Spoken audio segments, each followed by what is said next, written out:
Grandpa is in trouble. My 5-year-old niece was a girl who sometimes said the strangest things. It was often a prediction about the future of the family. At this time, my father had collapsed from a heart attack. And this niece's power was fully demonstrated when my husband took certain behavior. It was when my husband came back from a business trip and she said, "I feel sorry if you throw away only your head in the mountain. You need to bury them together." This represented what she said. My name is Melanie and I am 38 years old. My husband Niall is 2 years older than me and he is 40 years old. We were married in the workplace 13 years ago. We still work for the same company, although in different departments. For 13 years after we got married, we even went through fertility treatments in hopes of having a child, but the results did not show up, and eventually we decided to live 2 of us alone.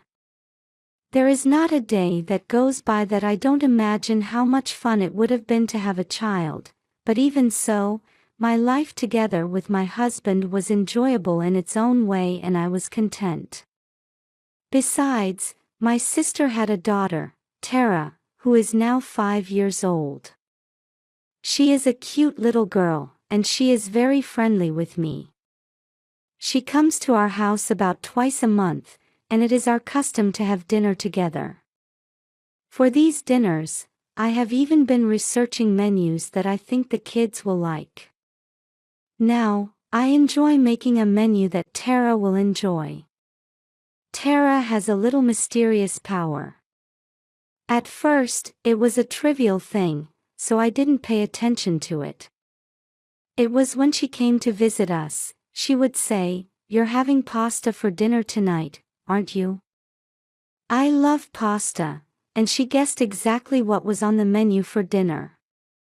No one had told her, and moreover, I was just about to go out shopping, but Tara guessed it right on the spot. After that, Tara's mysterious powers continued to be demonstrated. That was before my father's illness was discovered. She said suddenly, "Grandpa is in trouble." I didn't know what was so serious at the time, but a few days later, my father had a heart attack. He had always had a chronic heart condition, but Tara predicted my father's stroke when she said, "Grandpa is in trouble." I knew without a doubt that Tara had foreseen my father's attack. From then on, whenever Tara told us that someone was in trouble, we would watch carefully. And then the day came. Again, Tara said, "My great-grandma is in trouble." My grandmother was already hospitalized with terminal cancer.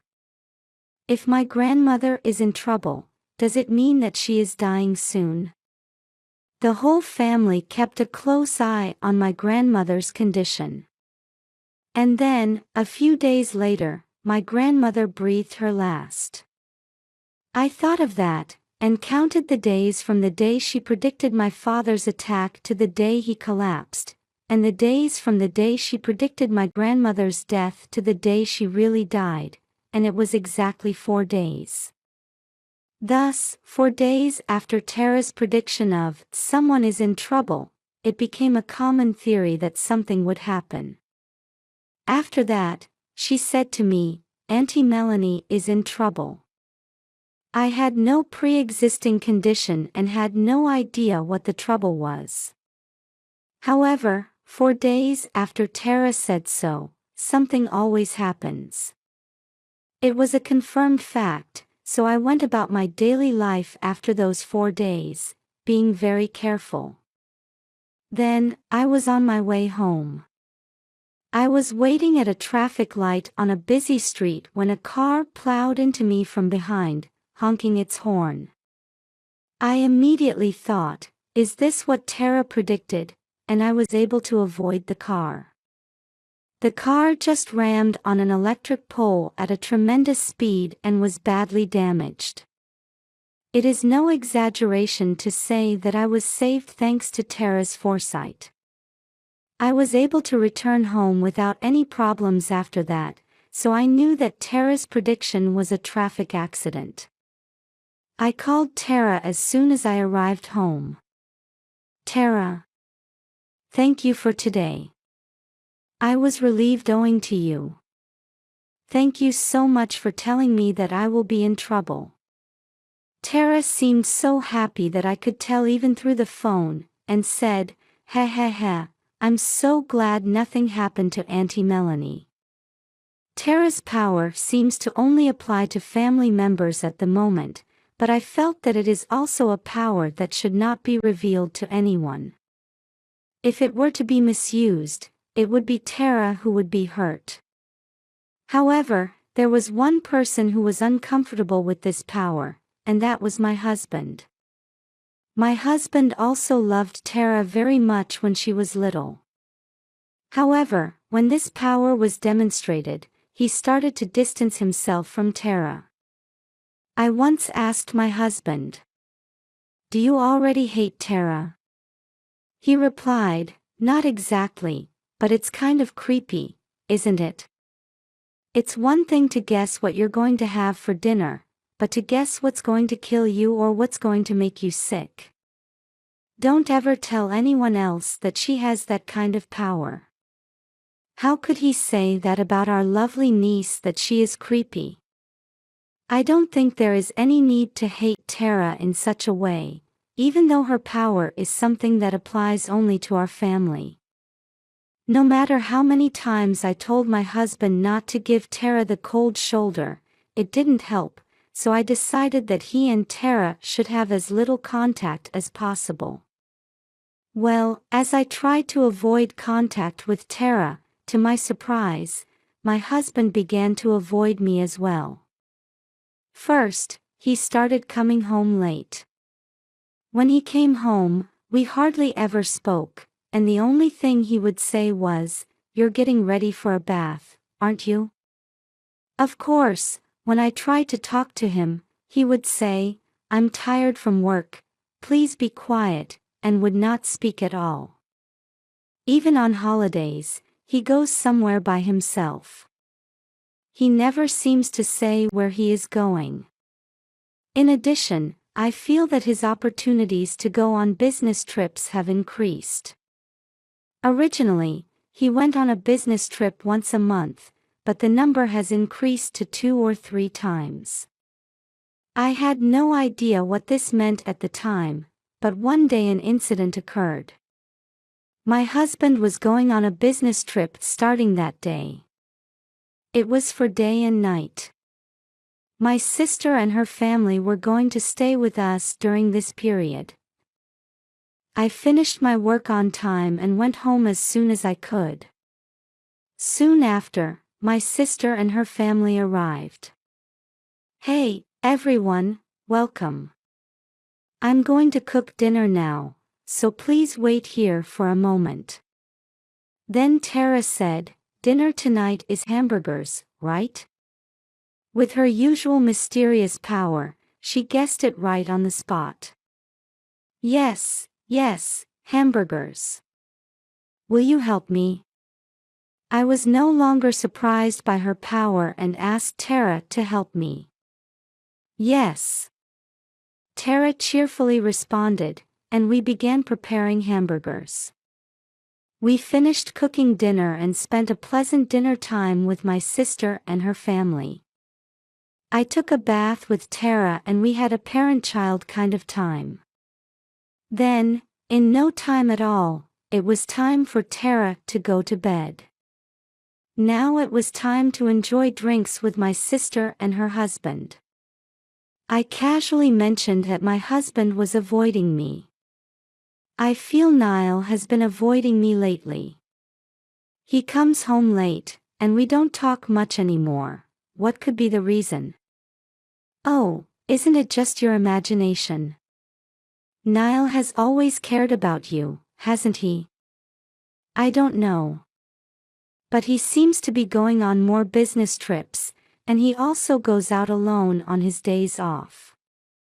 He doesn't say anything to me, so I'm worried. If you are so worried about him, why don't you ask someone at the workplace? You work in a different department, but at the same company. You must at least know someone there, right? When my sister's husband told me this, I finally came up with the idea. Oh, right. I should just ask them.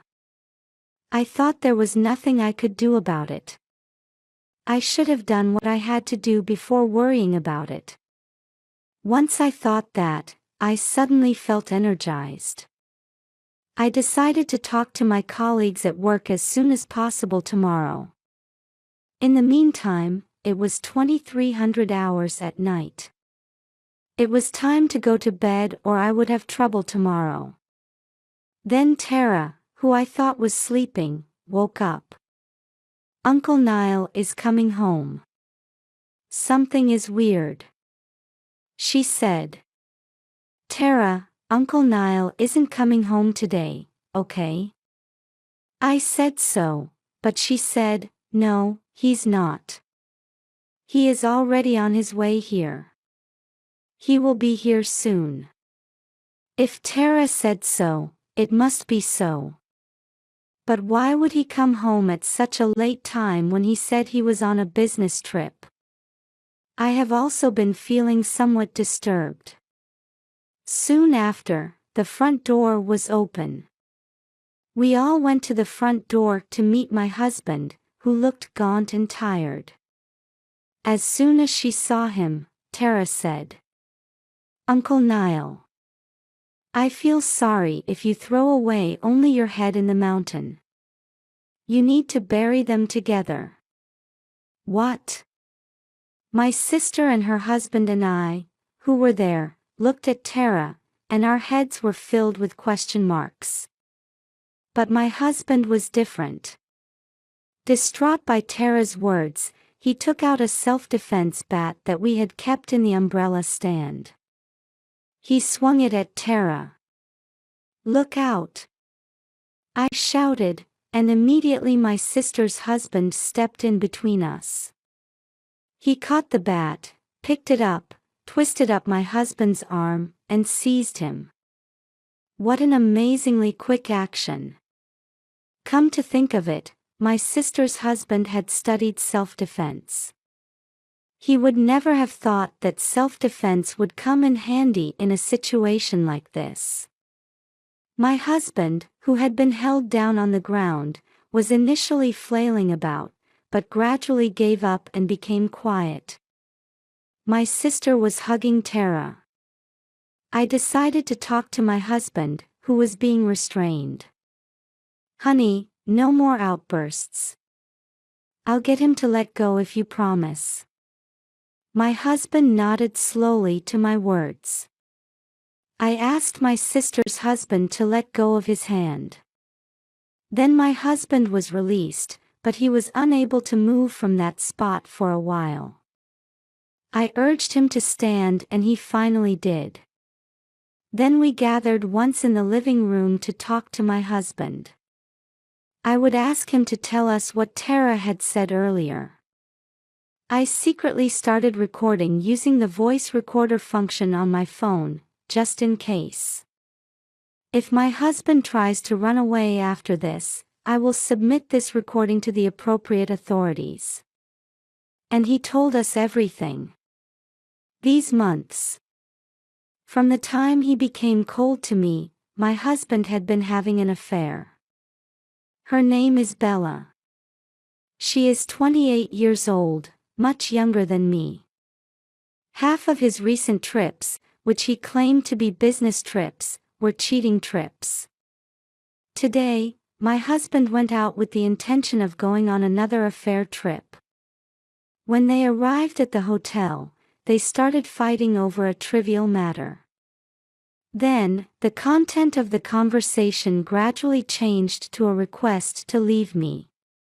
My husband said that he had no intention of leaving me, although he was cold to me. I don't know if he meant it or not. Then, when he told her that he had no intention of leaving me, the fight heated up even more. The two of them got into a heated argument. Then it was my husband who lost his temper. When he pushed Bella too hard, she lost her balance, hit her head on the corner of the table, and fell down. At that time, my husband assumed that Bella had passed away, without really checking to see if she was really dead. Now only my husband himself knows whether she was really dead. Then, my impatient husband remembered something he had seen in the news recently about a body whose head had been cut off in order to delay the discovery that it was Bella. Thinking that if he did the same, it would surely delay the discovery of the dead body, so my husband left the hotel at once and purchased the necessary items, including a knife. He then cut off the head in the bathroom. He then snuck out of the hotel with the severed head and all of Bella's belongings. They buried the head in the mountain, just as Tara had said. As Tara said, the body is probably still at the hotel, undiscovered. I took a closer look at my husband's outfit and found that the hem and cuffs of his suit were stained with mud. Moreover, there was quite a lot of luggage. It must have contained Bella's luggage. Thus, my husband finished explaining most of the details. By then, Tara was completely in a dream.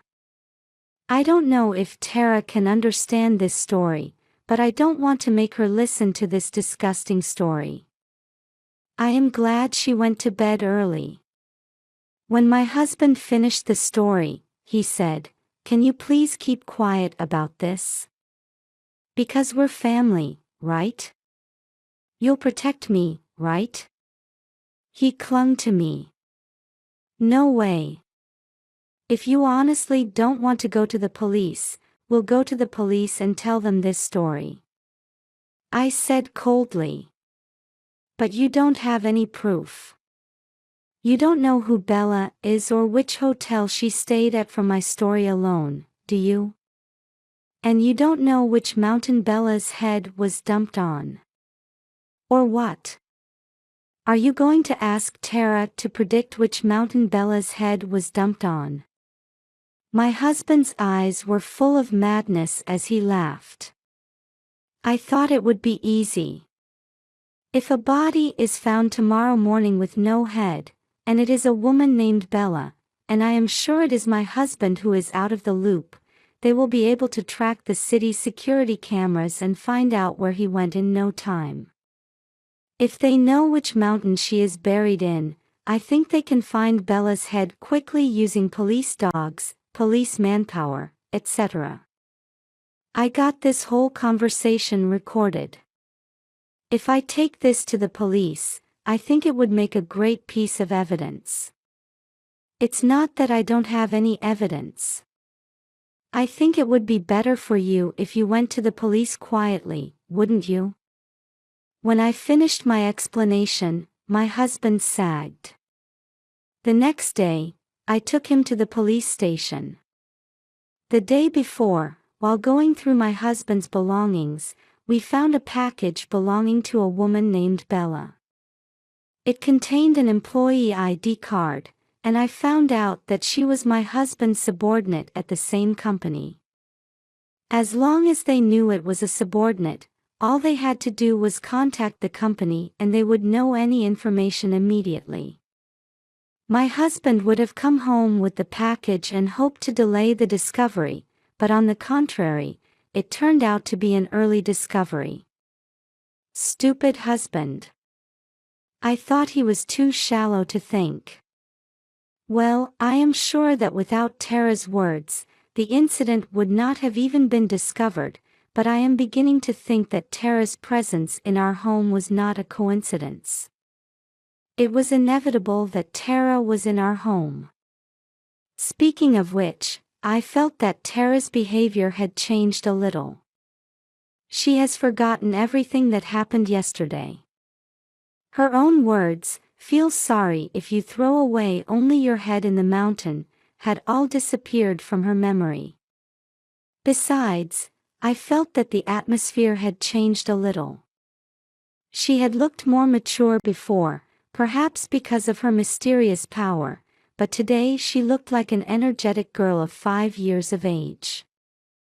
Seeing this, my sister said, "I bet she can't even guess what we're having for dinner now." I had a feeling of that, too.